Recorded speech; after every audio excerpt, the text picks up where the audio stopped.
I actually feel uncomfortable around too many white people. I find I'm bonding closer with the natives, the Alaska natives. Really? Yeah. So, do you have a penchant for Native women who are homeless, in crisis? It's been called the memory card murder. A brutal homicide found on a stolen cell phone. The victim dying on a hotel room floor. The killer mocking her in a distinctive accent. Face the camera, bitch. There's, at one point, blood coming from both sides of her mouth while the killer is sexually molesting her. He wasn't sexually molesting her. He was poking his fingers on her boob, okay? Is that not sexual molestation in your mind? It depends on the woman.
I've always suspected that some people aren't at all who they appear to be.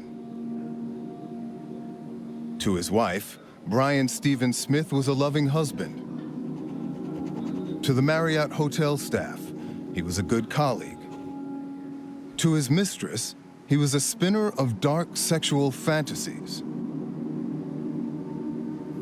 But to Kathleen Henry, an Alaska native living on the streets of Anchorage, Brian Stephen Smith was a stranger who offered a warm bed and then did something monstrous. Good evening. We're learning more tonight about the weeks surrounding the hotel killing of 30-year-old Kathleen Henry. 39 photos and 12 videos show in graphic detail the final hours of a dark-haired woman. The SD card where the files were stored was labeled Homicide at Midtown Marriott. She was like all beat up. I mean, her face was not even recognizable.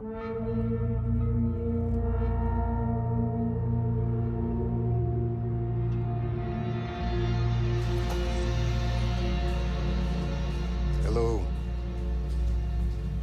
Brian Stephen Smith was found guilty in February 2024 of murder, sexual assault, and misconduct involving a corpse. How are we doing, guys? We're set. We're good? Okay. And now, for the first time, he has agreed to tell me his story and to answer for these crimes.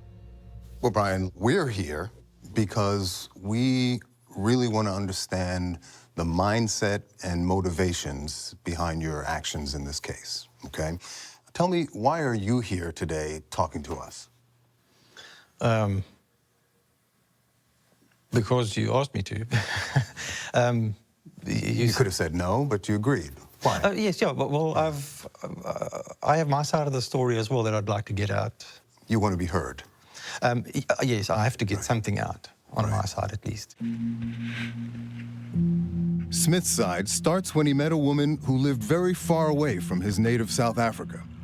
You had found love late in life with an older woman, right? Stephanie. Tell me about her. Yeah, so we actually met playing a game on internet, and we became friends and we started talking outside of the game.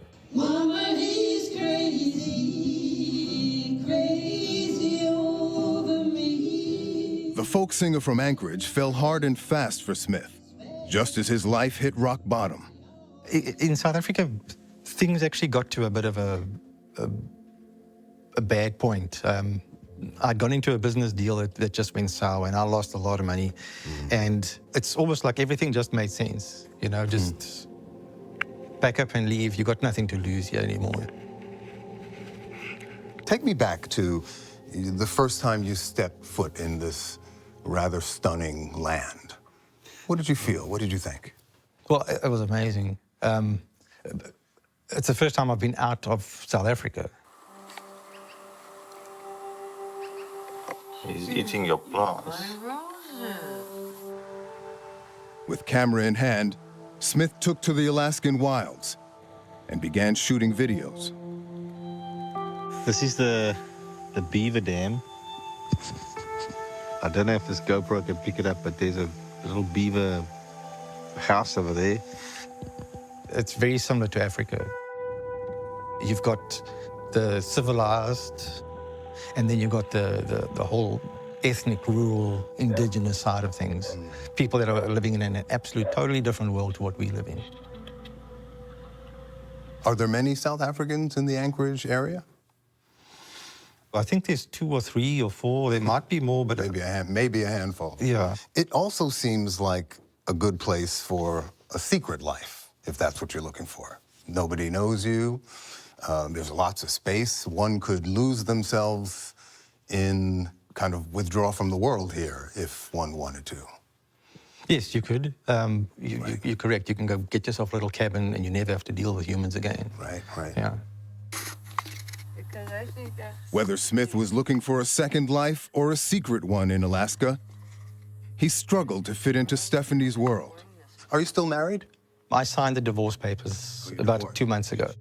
Stephanie's a very social person, and she's got groups of friends that are in theatre and music. At first I thought, yes, I could do it, but then it was just too much for me. They were all trying to be nice. Right, Yeah. right. But that did cause a bit of problem with us. Yeah. Well, but let's be frank, right? She was an older woman. You were still quite young, and you had a roving eye, and soon an affair, right, with someone who shared a certain lust for sexual adventure. Is that fair, Alicia? Enter Alicia Youngblood, a young woman Smith met at work. Smith told police they started off as drinking buddies. Then things progressed. This crazy sex thing, it was just something that was happening, and I delved into it. It was interesting for me that I had someone that I could do something and they would respond to it. Right. Actually, I think that's what the main thing is. She was responsive to it. You say there was a bit of rough stuff, right? She liked to be slapped around a little, choked, suffocated. Yes, Right. but it wasn't every time. She liked to see and hear stories about violence. That turned her on. That's what got the engine going. And this is all illicit, which probably made it even more exciting, right? Because you were married. Well, yes. The secrecy side of it, yes. Yeah. Soon, it sounds like the two of you were trying to outdo each other and coming up with mock sexual and violent role play scenarios, right? Yes.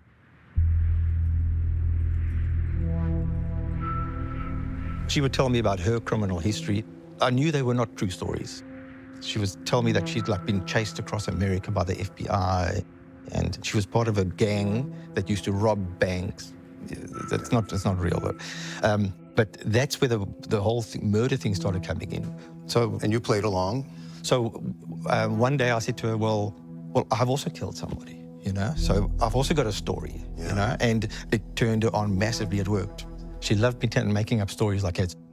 If any woman goes to any man and says, say this or do this, and I'll get horny, that guy's gonna do it.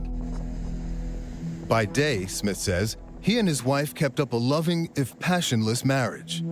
It sounds like you did sort of slip into a kind of a double life. You know, the Brian, who's the dutiful husband on the straight and narrow, and then, on the other hand, a reckless kind of alter ego, right? The one who would drive into the night looking for cheap sex. By night, Smith would troll the streets of Anchorage, in his black pickup truck. I did go out, but it wasn't for going out for sex. Basically, I was having a very stressful life, and I would drink a glass of whiskey just before bedtime. Then that would be midnight. And if that didn't knock me out, sometimes it would give me that, you get your second breath now. Get a little energy and from it. then I'd say, oh, now I need to go driving.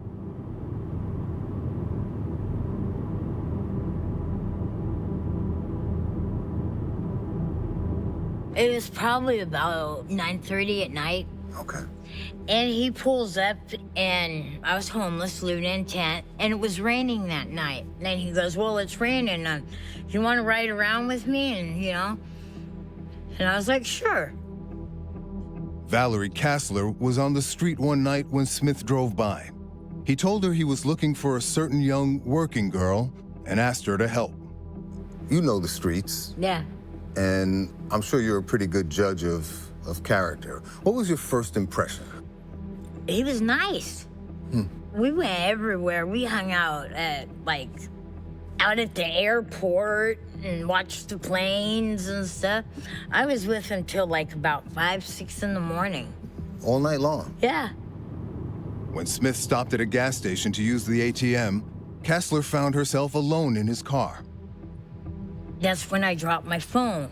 In the car? In his truck, yeah. You were in the front passenger Yeah, seat? yeah. And when I reached down, I grabbed 2 phones. And you get like that chill feeling, you know? You just got a vibe from it? Yeah. A feeling? Yeah, that something was not right. With Smith still inside, Kassler pocketed his cell phone, a decision on which the entire case would hinge. I went back to my tent and I turned it on, looked to see if I recognize any phone numbers or if I recognize anybody on the pictures, and that's when I found it.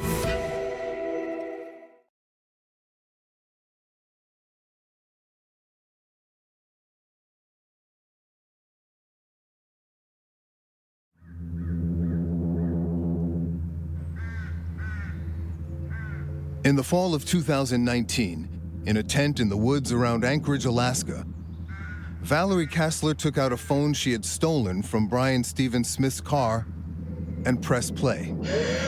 You need your garbage. What did you see at first? Him talking and his voice and her body laying on the floor of the hotel. She was alive, though, at that point. Yeah, and he stepped on her throat and he said, "You're not leaving here alive. I'm killing you." I watched all of it, and he pulled out a wire, put it around her neck, and she was dead, and he was still doing things to her. For days, Kassler refused to leave her tent. You stayed in the woods because you were I was paranoid as hell. scared. Yeah. But she worked up the courage to turn the videos over to the police.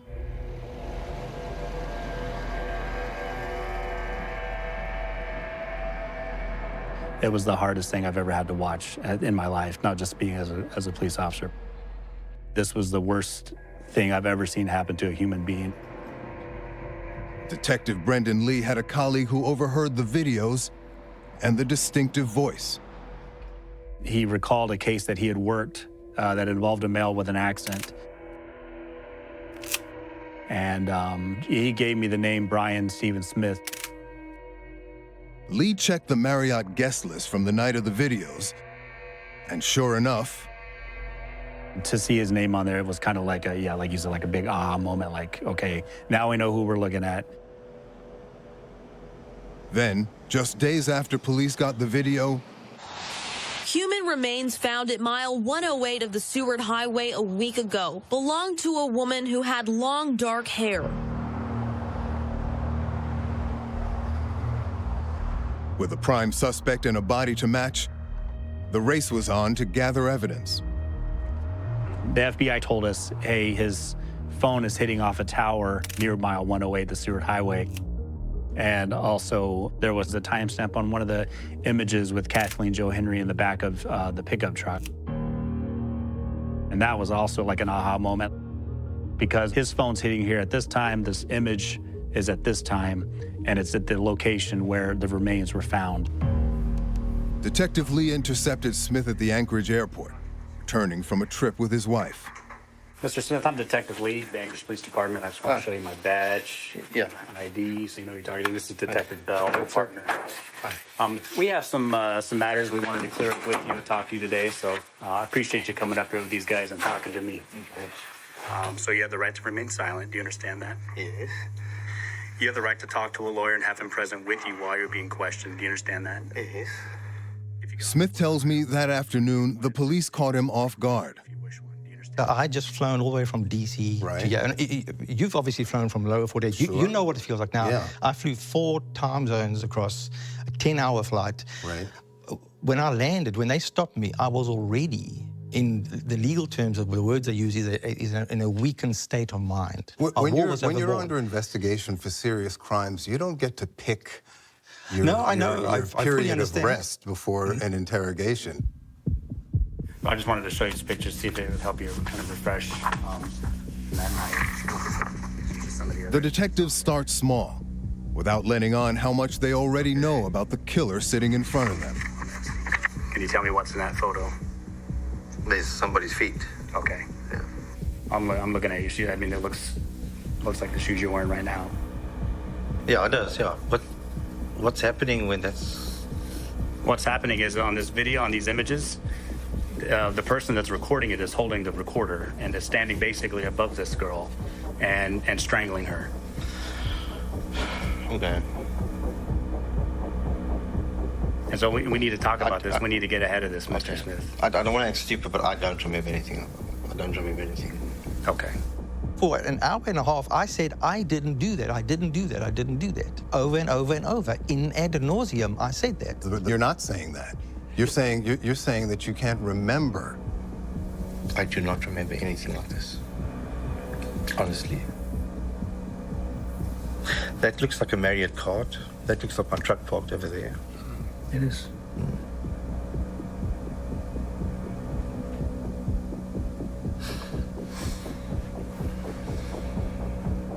Piece by piece, detectives disclose photo evidence.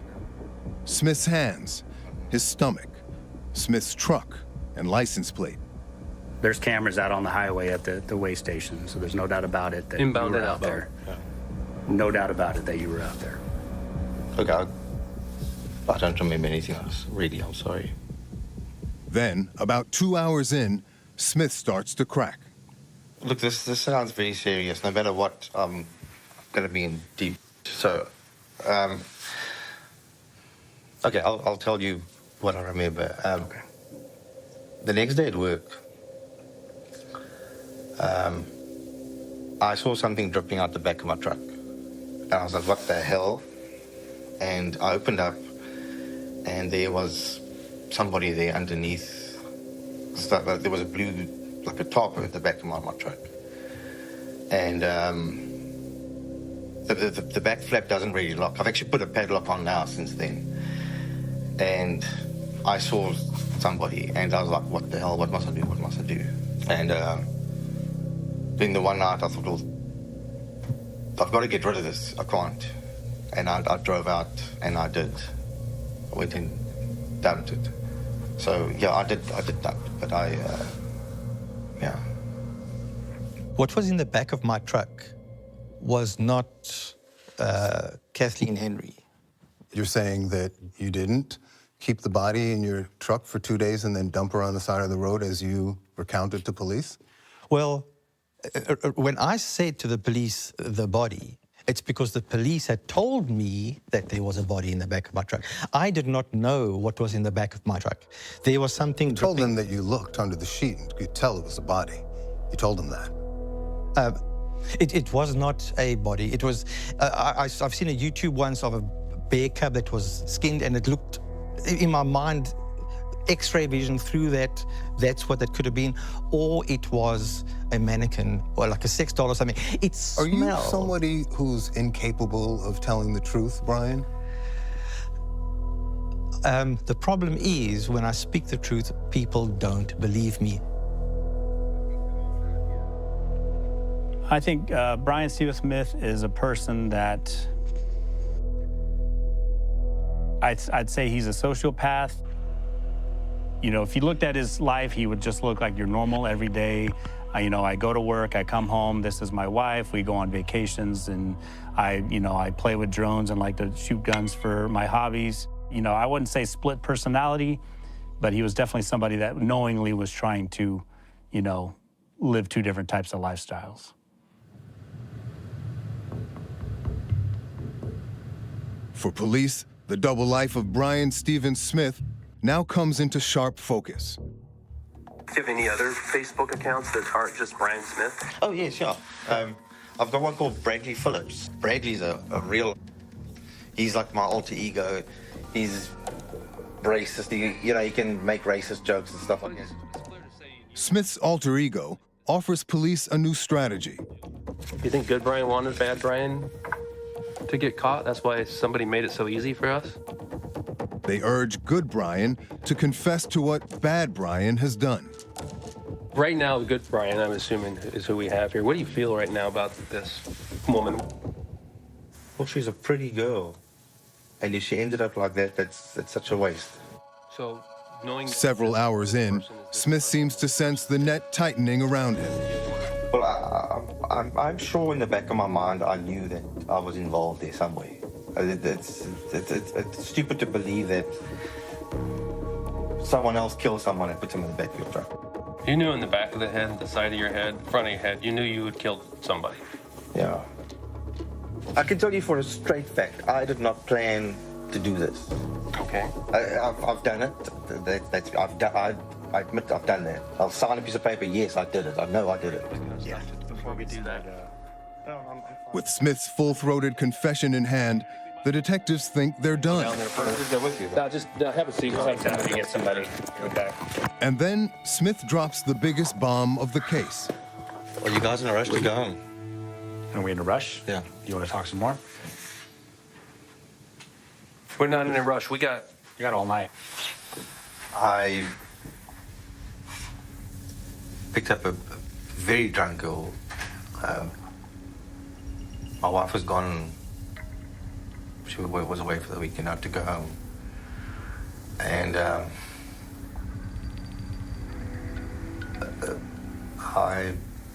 shot her.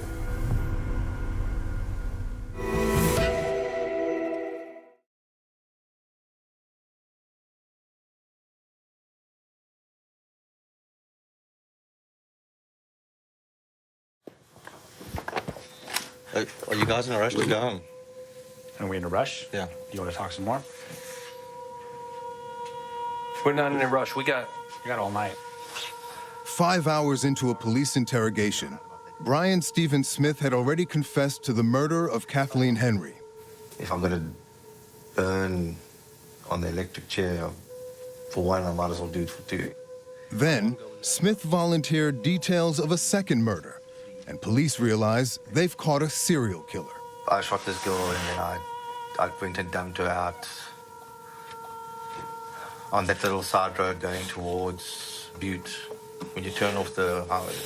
This is how you recounted it to the police. Your wife was away, you were drinking. You hit the streets, as in your words you were known to do.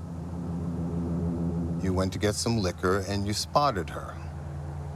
She wanted booze, I knew that. She was drunk. She had a half a bottle of R&R on her there. And she was really drunk. She was slurring it. And I picked her up and I said, hey, you want some warm food and a warm place to sleep tonight? You bring her home. You were afraid, you tell the police, that she was going to leave her odor in the home and your wife would detect it. So you told her to take a shower. She was smelling. I knew she was homeless then. You know, she was stinking. And I was getting upset and I said to her, go take a shower, you know, because now there's smell in the house, you know. And she wouldn't do it. She kept saying, no. He said, I clearly remember this. And again, I'm not lying to you. I don't remember. I can't visualize the girl. But when I went to the garage and I got my pistol and I said to her, go to the shower, and she wouldn't. And I just did that. And While she was on the couch? Yeah. I just shot it. The evidence lined up perfectly with Smith's account. A human skull had been found 6 months earlier at the site Smith named, pierced by a bullet. Police would later find an SD card at Smith's home with a video of a woman lying naked on the floor.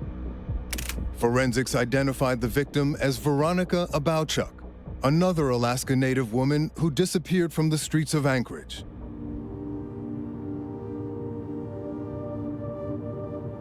Veronica was my best friend, and I loved the hell out of her. I knew her daughters, you know. They wasn't working girls. They were just women that had drinking problems, you know. For Valerie Kassler, who uncovered evidence of Smith's hotel room murder, this second case hit even closer to home. I remember the last time I talked to her. She said she was going to the liquor store, she's gonna get a bottle. And she had to go meet up with somebody.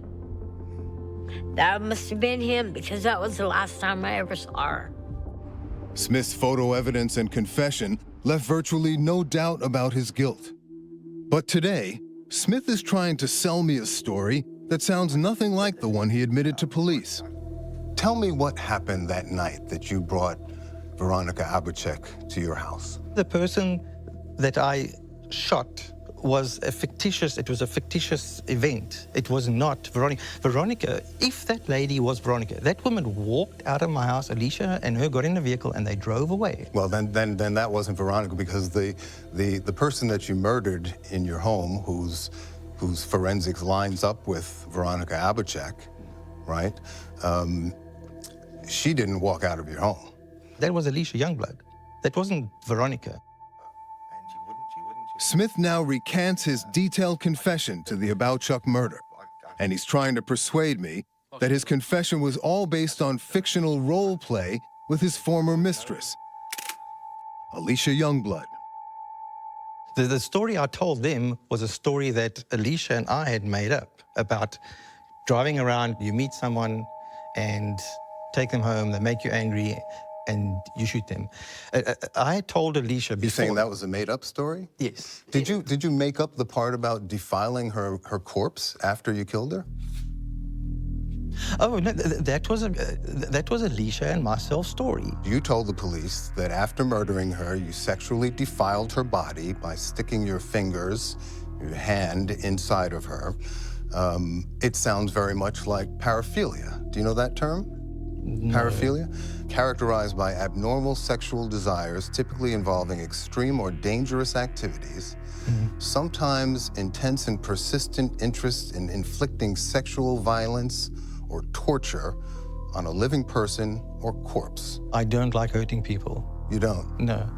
And you're telling me now that what you told the police is false, that you did not murder Veronica Abowchuk?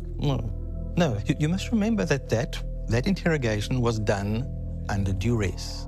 Well, all interrogations are arguably done under duress, but there was nothing unfair about it. And in fact, you could have stopped talking at any point. And instead, you volunteer a completely different story about an earlier crime. I was in a weakened state of mind.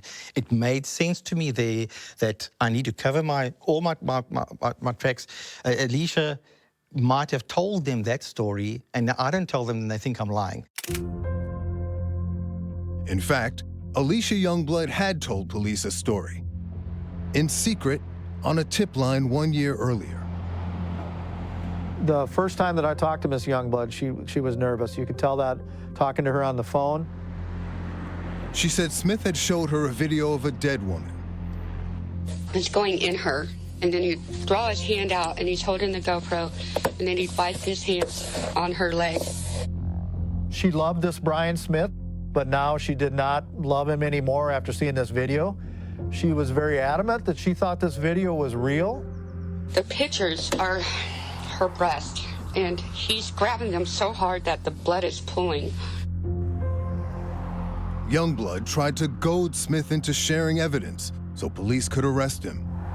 Y'all don't know what I'm doing to get this information. I'm doing all kinds of crazy sexual acts with him to get this information out of him and having to pretend to like it.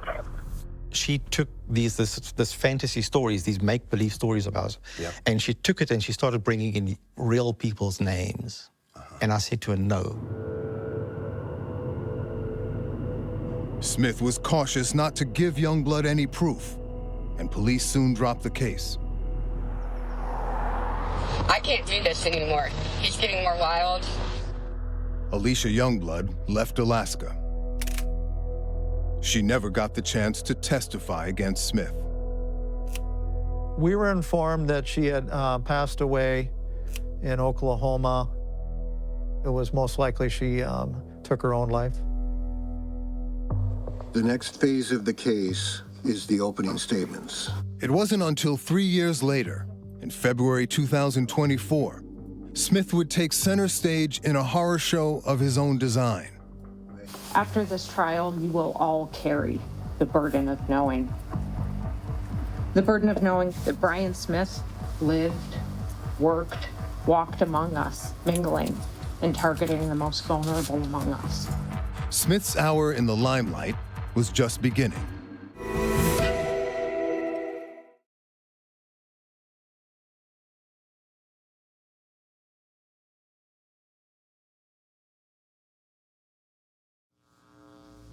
Let's bring the jury in. This is Tim. May call your first witness. My name is Christy Grimaldi. How are you related to this case? Why are you here today? Veronica Abouchuk is my mother. I'm her oldest daughter. In February 2024, the trial for the murders of Veronica Abouchuk and Kathleen Henry began. In October 2019, I was contacted by family to meet with a detective, and looking back at that, I was in complete denial or holding on to any hope. I remember thinking, wow, they found her. You know, maybe she's somewhere. And it's just in awe that I believed that, you know. Smith appeared calm as witness after witness laid out evidence against him. But the smoking gun was the evidence Smith produced himself. Those videos depict a woman that we now know to be Kathleen Henry being strangled, tortured, and killed. When we show those videos, they're going to be broadcast on that TV facing this way so that members of the general public don't see them. Police say you're the man in the video. What do you say? No, it's not me. I needed a way to push past Smith's denial. If he wouldn't admit to the crimes, could I get him to describe the killer? Let me describe to you what the man in the video, the killer, did, and ask you to profile him for me. Well, I didn't want to watch him ever at all, but they forced me to at the trial. My name is Brendan Lee, last name L-E-E. So in this video, it's going to start out and you're going to see Kathleen Henry on the floor. Are you lying? Are you lying?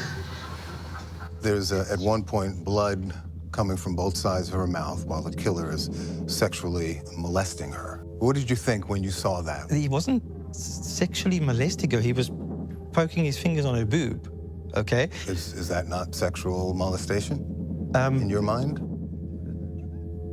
It depends on the woman. It depends on the situation. Well, obviously the situation was non-consensual. She's laying there dying. He's telling her he's killing her. Yeah. He stands on top of her stomach at one point. He laughs maniacally. What did you make of that?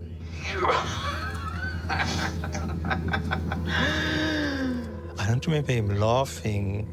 Even as he downplays the cruelty captured on video, Smith offers clues about the man behind the camera. Did it seem to you that the killer was enjoying himself? No. The guy sounded frustrated. Oh, for fuck's sake. Are you still alive? The guy said that, like she must hurry up. You know, she must die, she must hurry up. The person sounded like he had lost control. Like he'd lost control. Interesting. Yeah.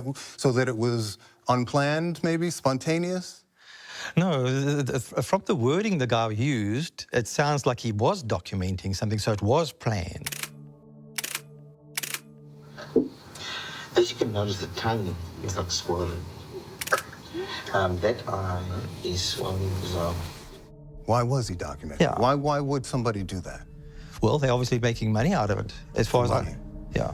Could he have been doing that to watch it back and get thrills from it? I don't know, he probably could have.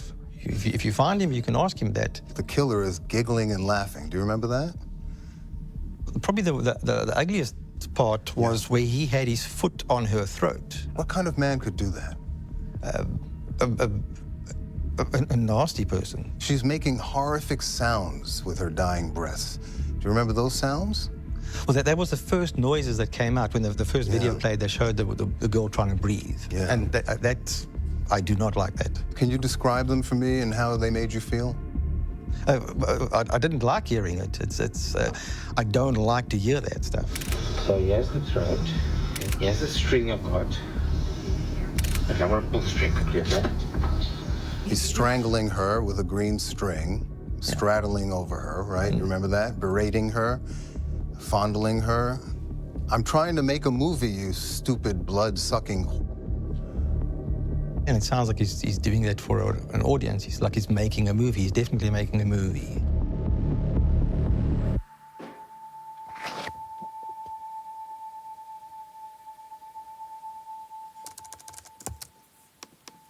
I'm trying to make a movie here, you stupid whole bitch. Weeks after I met Smith, I finally got access to the murder video itself. I can now see what Smith meant by the killer making a movie. For all my fans out there, hit the like button, please. Just take it, swallow it. Let's do a nibble shot while we're at here. Do like an angle, like an action shot. In Smith's twisted mind, he's a film director, and this atrocity is his blockbuster movie.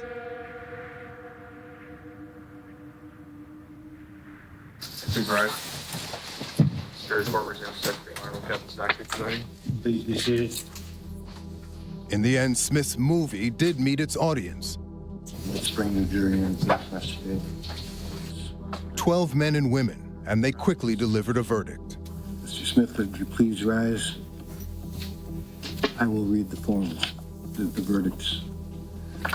We, the jury, find the defendant, Brian Stephen Smith, guilty of murder in the first degree as charged in count 1. Guilty for the murder and sexual assault of Kathleen Henry and Veronica Abowchuk. His sentence, 226 years in prison. I can tell you as a professional journalist, the evidence against you is insurmountable. You're not getting over it. Isn't there a part of you, you're still a young man, isn't there a part of you that just wants to unload, unburden this whole thing and talk truthfully about what actually happened? You're glad you're not going to be able to hurt anybody else? Yeah. But I was hoping that it would have just been that one. I was hoping that that anger in my system would have been out. You know, I don't like to know that I've done that to someone. I don't like that. It's been 10 years since Brian Stephen Smith first left South Africa for a new adventure on the Alaskan frontier. At one point, you told the police that Alaska is the perfect place to murder someone. Yes, but people come here because they antisocial. And if you look at the distances between places, yeah, you could just go dump a body just 5 minutes out of town. Murder is the third leading cause of death among Native American women. Smith killed 2 of these vulnerable women, at least 2 that we know of. Did you engage in any sexual violence with Native South African women? No. He told me one of his victims was as young as 15, where he's from. I think 15 was the youngest. Okay. But on the other hand, we don't know. We do not know, really. The South African police say they're looking into you now. Any idea what that might be about? Okay.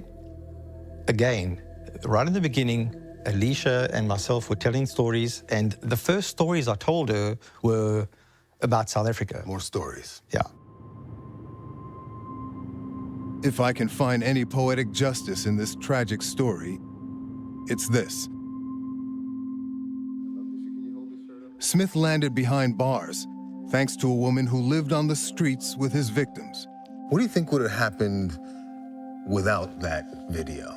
Had you not found it and brought it They'd forward? probably still be investigating, and he still probably would be a free man, hunting and killing women. And there'd probably be more bodies than what there was. When you heard the verdict, what did you think? That was on my birthday. What a birthday present. Yeah. Yeah.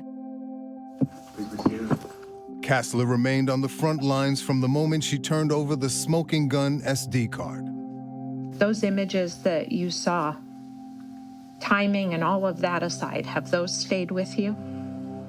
In my head? Yeah. Yeah. I just wanted them to go home. And what do you mean by that when you say you wanted them to go home? I wanted their parents, their family, to be able to mourn and, you know, properly, instead of burying an empty box. Smith tells me he now plans to file an appeal, and I end the interview with one of my own. You're going to live with this story, this defense that you've concocted in your mind that no one believes, Brian. You must know that no one believes the alibi, no one believes that you're not the man in the video. I mean, again, there's a mountain of forensic evidence against you. Are you going to just live with this? There is no DNA evidence. There's no evidence proving that anyone was in my truck. The only evidence in my truck is the evidence of my alibi. So I have 5 pages of quotes from your own lips, Brian, full of admissions and confessions and acknowledgments and appreciation for the police and self-awareness that you've gone too far and now you're in deep. Yes, that is non-confrontational de-escalation. I don't think anybody would consider that de-escalation. That sounds like a guilty man who's coming clean. In the end, Brian Smith's double life culminated in a single fate: a life sentence in an Alaskan prison. I got no one to talk to now. What's that? I've got no one to talk to now, so none of my friends will ever. Well, this is my fault. I've dug my own grave here. I did this to myself. I can't blame anybody else, you know.